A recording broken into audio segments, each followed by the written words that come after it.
To turn on four-wheel drive in your vehicle, start by consulting your owner's manual to understand the specific procedure for your make and model.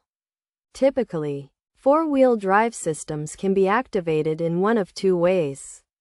Either using a button or lever inside the vehicle, or by using a dial or switch. First, ensure your vehicle is stationary and in a safe location.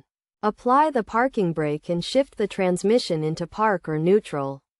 This ensures your safety while activating the four-wheel drive system. Next, locate the four-wheel drive activation control, which is usually found on the center console or near the gearshift. If your vehicle has a button, simply press it to activate the four-wheel drive system.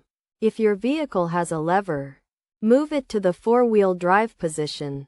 Some vehicles may have a dial or switch. Rotate or flip it to the four-wheel drive setting. As you activate the four-wheel drive system, you may hear a clicking sound or feel a slight vibration. This is normal. Your vehicle's dashboard may also display a light or message indicating that four-wheel drive is engaged. To confirm that four-wheel drive is activated, check your vehicle's dashboard for a four-wheel drive indicator light, or refer to your owner's manual for specific guidance.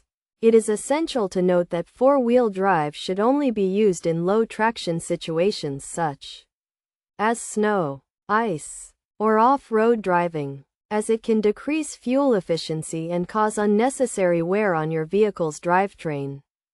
When you no longer need four-wheel drive, simply reverse the activation process, and your vehicle will return to two-wheel drive.